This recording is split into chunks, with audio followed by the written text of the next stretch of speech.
আসসালামাইকুম এভরিওয়ান। গণিতের পথ ইউটিউবে আপনাদেরকে স্বাগতম। 2026 অনার্স প্রথম বর্ষ। তো চলো আমরা একটা গুরুত্বপূর্ণ ম্যাথ নিয়ে আপনাদের সামনে হাজির হয়েছি। দেখতেই পাচ্ছ এই প্রশ্নটা 19, 20 এবং 23 সালে আসা একটা প্রশ্ন, অনেক গুরুত্বপূর্ণ প্রশ্ন। তো এই প্রশ্নটা শুরু করার আগে আমরা আপনাদেরকে কিছু একটা জিনিস দেখাতে চাই। এই যে দেখো, আমরা এই অধ্যায়টা অনেক সুন্দর করে আলোচনা করেছি। এই অধ্যায়টা স্কিপ করো না। এই অধ্যায়টা অনেক সহজ এবং আমি অনেক সহজভাবে বোঝানোর চেষ্টা করেছি। এই অধ্যায়ের প্রশ্নগুলো এতটা গুরুত্বপূর্ণ বলে বোঝাতে পারবো না। দেখো যে আমরা যে এর আগের ইয়াগুলোতে করেছি, যে দেখো অঙ্কগুলো একটু দেখলে বুঝতে পারবা। দেখো কত গুরুত্বপূর্ণ অঙ্কগুলো করেছি, যে বোর্ড কোশ্চেন গুলো লেখার জায়গা নাই, এটা এখানে আছে, প্লাস এখানে আছে, এগুলো অঙ্ক করাইছি আপনাদেরকে। তারপরে যে এখানে আছে একটা, দেখেন একটু বুঝতে পারবেন দেখলে। তারপরে যে এখানে একটা আছে অঙ্ক, অনেক গুরুত্বপূর্ণ অঙ্ক এগুলা। তো চাইলে প্লে লিস্টে ভিডিও আছে, আপনারা চাইলে এগুলো দেখতে পারেন। তো চলেন কথা না বাড়িয়ে মূল ভিডিও শুরু করা যাক। ঠিক আছে? আর চ্যানেলে নতুন হলে চ্যানেলটিকে সাবস্ক্রাইব করবেন এবং একটা লাইক এবং একটা কমেন্ট করবেন যে কেমন হয়েছে ভিডিওটা। তো এই অঙ্কটা শুরু করার ক্ষেত্রে আমাদেরকে একটু জিনিস দেখতে হবে, যে দেখো এখানে দেওয়া আছে একটা ইনফিনিটি, এখানে জিরো, জিরো টু ইনফিনিটি পর্যন্ত y to the power n minus one, আবার ওয়ান প্লাস ওয়াই, তারপর এখানে কি দেওয়া আছে এম প্লাস এন ডিওয়াই। দেখো আমরা এটা একটা সূত্র জানি, এই যে বিটা এম এন। দেখো একটু খেয়াল করো, আমি তোমাদেরকে ডিটেলসে পড়াই। দেখো বিটা এম এন সূত্রটা কতটা গুরুত্বপূর্ণ, এই সূত্রটাতে প্রায় অনেক অঙ্ক আছে।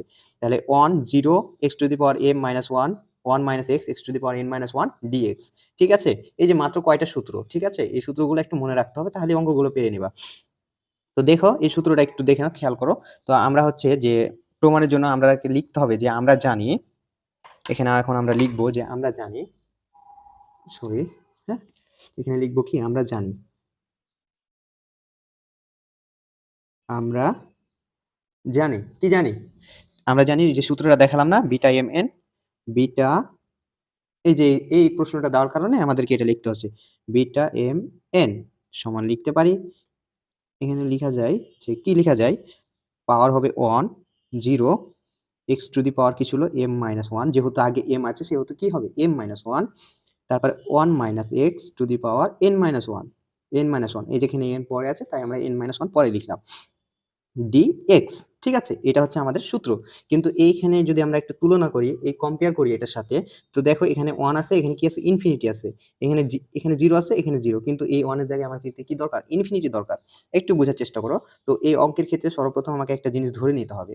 কি ধরবো, যে এই জিনিসটা আমাদেরকে মনে রাখতে হবে। অঙ্ক করার ক্ষেত্রে কিছু জিনিস মনে রাখতে হয়, কষ্ট করে হলেও মনে রাখতে হবে। তাহলে ধরি, এখানে লিখবো আমরা যে ধরি, এক্স ইকুয়াল টু লিখবো, কি কত ধরবো, 1/x।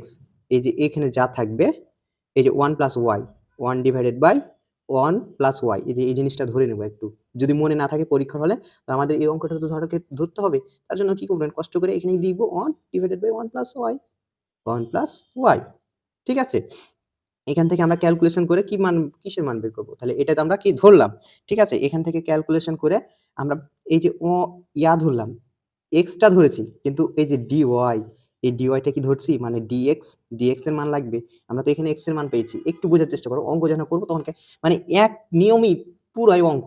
ঠিক আছে, আমি যেগুলো করাইছি এক নিয়মে মোটামুটি সবই অঙ্ক শেষ। ঠিক আছে, তো এই যে দেখো ডিওয়াই আছে, সেই ক্ষেত্রে আমরা কি করবো, এখানে ডিএক্স এর মান বসাতে পারবো। তাহলে উভয় পক্ষকে ডিফারেন্সিয়াল করতে হবে, কিন্তু আমরা কাকে ডিফারেন্সিয়াল করব, ওয়াই কে ডিফারেন্সিয়াল করব। ঠিক আছে, সেহেতু এখানে থেকে আমাদেরকে একটু ক্যালকুলেশন করতে হবে, সেটা আমাদেরকে মনে রাখতে হবে। হ্যাঁ, এখানে বা লিখতে পারি, এই যে দেখো এটাকে আমরা এ পাশে নিয়ে আসবো, এটা এ পাশে নিয়ে আসবো। ঠিক আছে, এটা চেঞ্জ করা যায়, তাহলে 1 প্লাস ওয়াই ইকুয়াল টু আড়াআড়ি গুণ করে 1 ডিভাইডেড বাই এক্স। ঠিক আছে, এটা করলাম। এবার কি করব, ওয়াই রাখবো, তাহলে বা ওয়াই ইকুয়াল টু লিখতে পারি কত, এটা 1 ও পাশে গেলে কি মাইনাস হয়ে যাবে, 1 বাই এক্স মাইনাস 1। ঠিক আছে, এবার কি করব, আমরা ডিফারেন্সিয়াল করব ডিএক্স এর সাপেক্ষে। হ্যাঁ, ডি ডিভাইডেড বাই ডিএক্স, এখানে কি হবে ওয়াই ইকুয়াল টু হচ্ছে ডি ডিভাইডেড বাই ডিএক্স, এটাকে ডিফারেন্সিয়াল করব মাইনাস 1। এখানে একটু খেয়াল করো, আমরা এটাকে যদি ডিফারেন্সিয়াল করি তাহলে এখান থেকে কি আসে, দেখো dy by dx, dy by dx equal to লিখতে পারি, আমরা এটাকে সবসময় সাইড নোট করে লিখবো। ঠিক আছে, তাহলে ডিওয়াই বাই ডিএক্স, তাহলে এটাকে ক্যালকুলেশন করে কি করা যায়। তো এখানে দেখো এটাকে যদি আমরা ডিফারেন্সিয়াল করি, 1/x কে যদি আমরা ডিফারেন্সিয়াল করি তাহলে আসে সূত্র অনুযায়ী -1 ডিভাইডেড বাই এক্স স্কোয়ার। ঠিক আছে, এটাকে যদি আমরা ডিফারেন্সিয়াল করি এবং যেটাকে ডিফারেন্সিয়াল করছি তারপর এই যে এটাকে ডিফারেন্সিয়াল করবো মাইনাস যদি মাইনাস দিই এবং ওয়ানকে ডিফারেন্সিয়াল করি যদি ধ্রুবককে ডিফারেন্সিয়াল করলে ধ্রুবক কি জিরো হয়ে যায়। ঠিক আছে, ধ্রুবককে ডিফারেন্সিয়াল করলে কি হয় জিরো হয়, তার জন্য মাইনাস জিরো আমরা লিখলাম না। ঠিক আছে, তো আমাদের এখানে কি দরকার ডিএক্স দরকার। ঠিক আছে না, যদি আমরা দুইটাকে উল্টে দিই তাহলে তো মনে করো ডিএক্স পাই নিচ্ছি, তাহলে ডিএক্স ডিভাইডেড বাই হচ্ছে ডিওয়াই ইকুয়াল টু লিখা যায় কত, এটাকে যদি আমরা উল্টে দিই তাহলে কি হচ্ছে মাইনাস এক্স স্কোয়ার থাকতেছে। ঠিক আছে, তারপর কি করব, এবার বা নিয়ে আসি এটা, দেখো এবার ভাগ ওপারে গেলে ও পাশে নিয়ে গেলে কি হয়ে যাবে গুণ হয়ে যাবে, তাহলে ডিএক্স ইকুয়াল টু কত মাইনাস এক্স স্কোয়ার ডিওয়াই। এখন একটু খেয়াল করো যে এখানে এক্স স্কোয়ারের মানটা বসায় দেবো, এক্স স্কোয়ার মান ধরেছিলাম কত, এই যে এটা ধরেছিলাম 1/1 প্লাস এক্স স্কোয়ার, তাহলে ডিএক্স ইকুয়াল টু লেখা যায় যে মাইনাস 1 এর উপর যদি স্কোয়ার দিই 1ই থাকবে 1 প্লাস ওয়াই হোল স্কোয়ার, এই যে ডিওয়াই ছিল ডিওয়াই দিয়ে দিলাম। ঠিক আছে, এই যে দেখো আমরা হচ্ছে ডিএক্স কে ক্যালকুলেশন করে এটা পাইলাম, দেখেছো একটু দেখো এটা কিন্তু সহজ ক্যালকুলেশনটা, কিন্তু আমি এক লাইনও গ্যাপ দিলাম না তোমাদেরকে বোঝানোর জন্য, সেহেতু আমার জিনিসটা বড় হয়ে গেছে। ঠিক আছে, এই যে ঠিক আছে এই যে ডিএক্স এর মান আমরা কি পেলাম এইটা পাইলাম ক্যালকুলেশন করে, ডিএক্স এর জায়গায় বসিয়ে দেবো সেই কারণে। ঠিক আছে, এই যে দেখো জিরো আর ইনফিনিটি আছে, এখানে কি জিরো আর ওয়ান আছে, তাহলে আমরা এক্স এর যেহেতু এটা পরিবর্তন করছি সেহেতু আমাদেরকে একটা ঘর ধরে নিতে হবে এই জিরো আর ইনফিনিটি নিয়ে আসার জন্য। ঠিক আছে, তাহলে এখানে আমরা কি করব একটা ঘর স্থাপন করব, কেন করলাম বুঝতে পেরেছো, এই যে এই যে একটা দুইটা তিনটা, এখন এক্স এর মানগুলোকে আমরা কি ধরবো একবার জিরো ধরবো আর একবার কি অন ধরবো, এক্স এর মান কি ধরবো এই যে জিরো আর এই যে অন। ঠিক আছে, ঠিক আছে ভাইয়া বুঝতে পেরেছো, এক্স এর মান কি ধরবো একবার জিরো ধরবো একবার অন ধরবো, তাহলে জিরো ধরে করি, তাহলে এক্স এর মান কি করবো জিরো ধরবো, তাহলে এই যে এখানে আমরা এক্স এর মানটা কি বসাবো জিরো বসাবো, এই যে দেখো এক্স এর মান একবার জিরো বসাবো, এটা এক্স এটা ওয়াই, এখানে এখন কি করবো এক্স এর মান আমরা জিরো বসাবো। ঠিক আছে, কেন জিরো বসালাম বুঝতেই তো পারছো, এই যে দেখো এখানে আমার এক্স এর মান কি একবার জিরো ধরতে বলেছে জিরো ধরলাম, আর একবার কি ওয়ান ধরতে বলেছে সেহেতু আমরা এখানে কি লিখবো, এই যে দেখো এই জায়গায় আমি ওয়ান লিখে দিচ্ছি। ঠিক আছে, এই জায়গায় কি লিখলাম ওয়ান লিখলাম। হ্যাঁ, তো এবার জিরো আর ওয়ান ধরে কি আসে সেটাই দেখবো, আমরা হচ্ছে একটু ঘরটা এখানে আঁকছি তোমাদের বোঝার সুবিধার্থে, দেখো আমরা শুধু মানটা বসাই দেবো। হ্যাঁ, এই যে দেখো এক্স এর মান কি ধরবো একবার জিরো, এক্স আর ওয়াই এক্স এর মান কি ধরবো জিরো ধরবো। ঠিক আছে, তো জিরো মানটা কোথায় বসাবো, এই যে এখানে যদি আমরা বসাই সব থেকে সহজ হবে ক্যালকুলেশন, তাহলে এক্স এর মান আমরা জিরো বসাবো, তাহলে এখানে কি আছে দেখো আমার এখানে এখানে কি আছে ওয়াই ইকুয়াল টু, যেহেতু জিরো বসাবো y equal to one by x minus one, এখন এক্স এর মান যদি আমরা জিরো বসাই one by zero minus one, এটা বসালে কি হয় এক্স এর মান যদি এই যে জিরো ধরেছি এক্স এর মান, তাহলে এটা যদি বসায় তাহলে কি ইনফিনিটি হয়, তুমি ক্যালকুলেটর চাপ দাও এই যে ওয়ান বাই হচ্ছে জিরো যদি দাও ইনফিনিটি চলে আসবে, তাহলে এক্স ইকুয়াল টু জিরো ধরে কি আসতেছে ইনফিনিটি আসতেছে। ঠিক আছে, তাহলে ওয়াই এর মান কি হবে ইনফিনিটি, এবার এক্স ইকুয়াল টু ওয়ান ধরবো, কেন ওয়ান ধরলাম এই যে ভাই এখানে ওয়ান আছে সেই কারণে এক্স এর মান ওয়ান ধরবো, যেহেতু আমরা ওয়াই এর মান বসাবো। ঠিক আছে, এই যে ওয়াই ইকুয়াল টু, এবার দেখো ওয়ান এই জায়গায় কি এক্স এর জায়গায় আমরা কি বসাবো ওয়ান বসাবো মাইনাস ওয়ান। হ্যাঁ ভাইয়া, তাহলে দেখো এখানে ওয়ান মাইনাস ওয়ান। ঠিক আছে, তাহলে ওয়াই ইকুয়াল টু কত দাঁড়াচ্ছে ওয়াই ইকুয়াল টু জিরো, যখন কি আমি ধরতেছি ওয়াই এক্স এর মান যখন ওয়ান ধরছি তাহলে ওয়াই ইকুয়াল টু কত জিরো আসতেছে, বুঝছো ভাইয়া। ঠিক আছে, এটাকে ভাগ দিলে কি থাকে ওয়ান থাকে, ওয়ান থেকে ওয়ান বাদ দিলে জিরো হয়, বা আলটিমেটলি তুমি এইভাবে লসাগু করে করতে পারো, ওয়ান লসাগু ওয়ান ওয়ান কেটে যাচ্ছে ওয়ান মাইনাস ওয়ান, তাহলে জিরো বাই ওয়ান যদি এটা করো তাও হবে, কোনো সমস্যা নাই। ঠিক আছে ভাইয়া, বুঝতে পেরেছো জিরো বাই ওয়ান সমান সমান কত, জিরো বাই ওয়ান সমান হচ্ছে জিরো।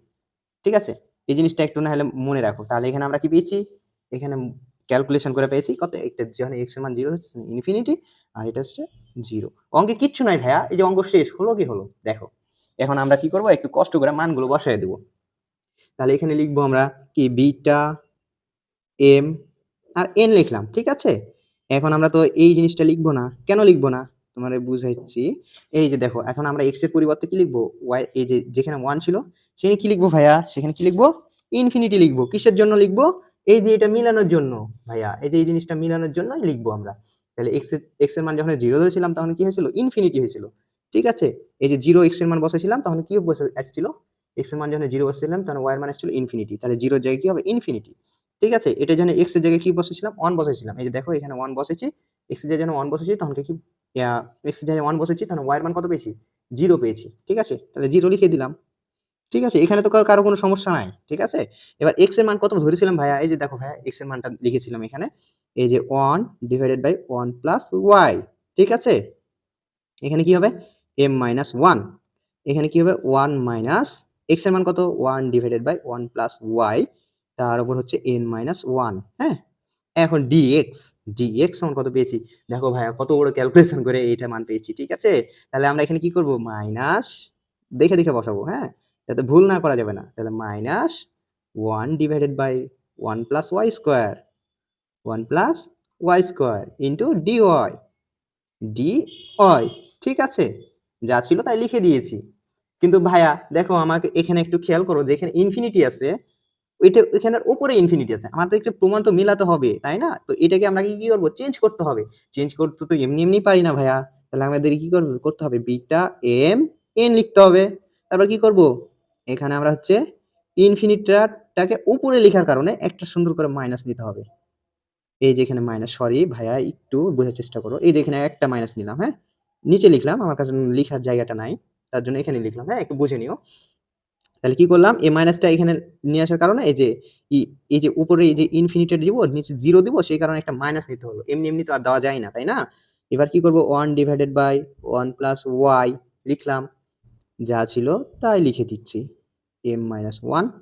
এটা কি ভাইয়া লসগু আসতেছে না, দেখো 1 প্লাস ওয়াই যদি লসগু করি, আমরা এখানে লসগু নিতে পারি, তাহলে কি দাঁড়াচ্ছে, এটা সাথে এটা গুণ হয়ে যাবে, তাহলে 1 প্লাস ওয়াই হবে, এবং এটা কাটা গেলে এই যে দেখো মাইনাস ছিল, এই মাইনাস বসে গেল এবং 1। ঠিক আছে ভাইয়া, বুঝতে পেরেছো।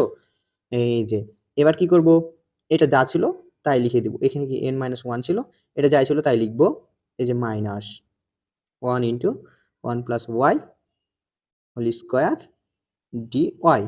ঠিক আছে, একটু বোঝার চেষ্টা করো, এই যে দেখো এখানে যে একটা মাইনাস ছিল, মাইনাসটা লিখলাম, এবং এই মাইনাসটাকে কি করবো, বাইরে নিয়ে চলে আসবো, এই মাইনাসটা আগের মাইনাস এবং এই মাইনাস। ঠিক আছে, মাইনাসে মাইনাসে প্লাস হয়ে যাবে এখন। হ্যাঁ, এই যে ইনফিনিটি জিরো। দেখো ভাইয়া এটার উপর যদি ওয়ান আসে, তাহলে এটাকে যদি আমি এর উপর দিয়ে দিই, তাহলে ওয়ানের উপর যাই দিই না কেন পাওয়ার ওয়ানই হয়। ঠিক আছে, তাহলে আমাদেরকে এখানে এখানে যদি ক্যালকুলেশন করি, তাহলে কি দাঁড়াবে, 1 ডিভাইডেড বাই 1 প্লাস ওয়াই, তার উপর কি m মাইনাস 1। ঠিক আছে, আচ্ছা এটা তো হলো, এবার কি করব, এবার হচ্ছে এই যে দেখো মাইনাস 1 প্লাস 1 কাটা, তাহলে কি থাকতেছে, ওয়াই থাকতেছে, ওয়াই এর উপর কি আছে, পাওয়ার আছে n মাইনাস 1, এই পাওয়ার কিছু করা যাবে না, n মাইনাস 1 ডিভাইডেড বাই এটা এর উপরও পাওয়ার আছে, তাহলে 1 প্লাস ওয়াই, তার উপর কি n মাইনাস 1। ঠিক আছে ভাইয়া, এখানে কি আসছে, এখানে একটু দেখো, মাইনাসটা কি করেছি, সামনে নিয়ে চলে এসেছি, তাহলে কি থাকতেছে, শুধু 1 ডিভাইডেড বাই 1 প্লাস ওয়াই, তার উপর কি স্কোয়ার ইন্টু কি ডিওয়াই ছিল, ডিওয়াই থেকে গেল, এই যে ডিওয়াই ভাই, এখানে ডিওয়াই। হ্যাঁ, ঠিক আছে, আমার একটু দাগের উপর পড়ে গেছে, তোমরা জানি এগুলো তোমরা পারো, তারপরও আমি দেখাচ্ছি একটু। এই যে দেখো মাইনাস মাইনাসে কি হয় ভাইয়া, প্লাস হয়, এখানে কি হয়ে যাবে, এখানে কি থাকবে, ইনফিনিটি জিরো। এই যে দেখো ভাইয়া একটু খেয়াল করো, এই যে দেখো এটা সেম এটা সেম এটা সেম, তাহলে যদি গুণ থাকে পাওয়ার গুলো যোগ হয়ে যায় না সূচকের নিয়মে, এই যে x to the power a into x to the power b যদি হয়, তাহলে x to the power a plus b লিখা যায় না। ঠিক আছে না, পাওয়ার গুলো কি গুণ হয়ে যায়। ঠিক আছে ভাইয়া, তো আমরা সেম নিয়মে এগুলো কি করব, গুণ করে দিব, তাহলে একটা বড় একটা দাগ দিয়ে দিলাম, দিয়ে লিখবো কি 1 প্লাস ওয়াই, তারপর পাওয়ার গুলো কি গুণ করে দিব, তাহলে m minus 1 plus n minus 1 plus কি 2, তারপর কি dy ছিল dy, এখানে উপরে কি ছিল y to the power n minus 1। ঠিক আছে, এখন দেখো ভাইয়া প্রমাণের এতে চলে আসছে। ঠিক আছে, একদম ইজি একদম ইজি, শুধু একটু বুঝে বুঝে, আমি অনেক ইয়া করে বুঝিয়ে বুঝিয়ে করতেছি তাই সময় লাগতেছে, তোমরা তো আরো ফাস্ট পারবা, আমার থেকে এক্সপার্ট তোমরা, আমি জানি। y টু দি পাওয়ার কি n মাইনাস 1 ডিভাইডেড বাই কি থাকে, দেখো ভাইয়া এই যে মাইনাস 1 কয়টা থাকলো, মাইনাস 2টা, এই যে মাইনাস 1 প্লাস 2 কাটা, তাহলে কি থাকতেছে 1 প্লাস ওয়াই, তার উপর কি থাকতেছে m প্লাস n, এই যে দেখো m থাকতেছে আর কি n থাকতেছে, এখানে কি ছিল dy, বেটা তুই থাকবি থাক। তাহলে এটাকে আমরা ক্যালকুলেশন করে কি ক্যালকুলেশন করে পেলাম, দেখো বিটা এম এন, এগুলো তো বাদ দিতে হতো ভাইয়া, ছুটে গেছে। ঠিক আছে, তো আমি ভুল করলে তোমরা ভুল করবে না, আমি জানি। ঠিক আছে, বিটা এম আর এন, তাহলে আমরা কি পেয়েছিলাম, সম্পূর্ণটা ক্যালকুলেশন করে, অতএব beta m n equal to, এখানে কি হবে, ইনফিনিটি 0, এটা y to the power n minus 1 divided by 1 plus y m plus n dy। ভাই আমি তোমাদেরকে একটা বাড়ির কাজ দিব, ঠিক আছে? আমি তোমাদেরকে দিচ্ছি যে বিটা বিটা n m সমান দেখাতে হবে, এটা দেখাতে হবে তোমাদেরকে infinity 0 y to the power m minus 1 divided by 1 plus y তারপর কি m প্লাস n dy। এটা তোমাদেরকে বাড়ির কাজ দিলাম, ঠিক আছে? এটা বাড়িতে করবা, হ্যাঁ? আর হচ্ছে তোমাদেরকে বাড়ির কাজের সাথে আমি আরেকটা জিনিস তোমাকে বুঝিয়ে দিই। এই যে দেখো, যদি আমি বিটা সূত্র একটু বুঝিয়ে দিচ্ছি, বিটা এন এম, আমি জানি আশা করি সবাই পারবেন, এটা বিটা এম এন এম যদি লিখি, তাহলে আগে কি লিখেছি ভাইয়া? আগে লিখেছি এন, তাহলে কি হবে? সূত্রটা হবে এখানে আমার হচ্ছে, তোমাদেরকে এই অঙ্কটার সূত্র আমি লিখে দিচ্ছি, এই যে 1 0 বা 0 to infinity x to the power, আগে কি আছে? এন আছে, তাহলে n minus 1 x to the power কত? N minus 1। এখানে কি হবে? 1 minus x to the power কত? M minus 1 d y. এই যে এই সূত্রটা দিয়ে তোমাদেরকে এইভাবে সেম ভাবে ক্যালকুলেশন করতে হবে, ঠিক আছে ভাইয়া? এইরকম দেখেন কত সুন্দরভাবে অঙ্কটা হয়ে গেছে। আরেকটা অঙ্ক আছে ভাইয়া, এটা আমি পরবর্তী পার্টে করাবো, এখন সময় পাচ্ছি না তাই। অঙ্কটা হয়ে গেল, হ্যাঁ এই যে দেখো ভাইয়া, এই যে দেখো এই অঙ্কটা তোমাদেরকে তারপরে লেকচারে দিব, ঠিক আছে? এই ভাইয়া এই অঙ্কটা করলি কিন্তু এই অধ্যায় পুরাই কমপ্লিট। বলবা যে ভাইয়া এই মাত্র কয়টা অঙ্ক, মানে বলবো কি, এই 8টা অথবা 10টা অঙ্ক করলে তুমি একটা অঙ্ক ইজি কমন পাবা। আর এই অধ্যায়টা এত সহজ, এই অধ্যায় থেকে প্রশ্ন থাকবে। কোনো অধ্যায় থেকে স্কিপ করলে এই অধ্যায় থেকে থাকবে একটা প্রশ্ন। সব অধ্যায় স্কিপ করতে পারে, কিন্তু এই অধ্যায় থেকে থাকবেই। 8 থেকে 10টা অঙ্ক যদি করো তাহলে কিন্তু তোমার এই অধ্যায়ের সম্পূর্ণটাই মনে করো হয়ে যাবে, হ্যাঁ? মোটামুটি একটা ধারণা রাখো। এই অধ্যায়টা আমি চাই না যে কেউ স্কিপ করুক, এত সহজ, এত মজার। আমার ভিডিওগুলো যদি দেখো প্লে লিস্ট থেকে, তাহলে বুঝতে পারবা। আর ভাইয়া প্লিজ একটা কমেন্ট করবেন যে কেমন হয়েছে ভিডিও, আর লাইক সাবস্ক্রাইব তো আছেই, ঠিক আছে? ভালো থাকবেন, সুস্থ থাকবেন, দেখা হবে পরের কোনো নেক্সট ভিডিওতে। আল্লাহ হাফেজ।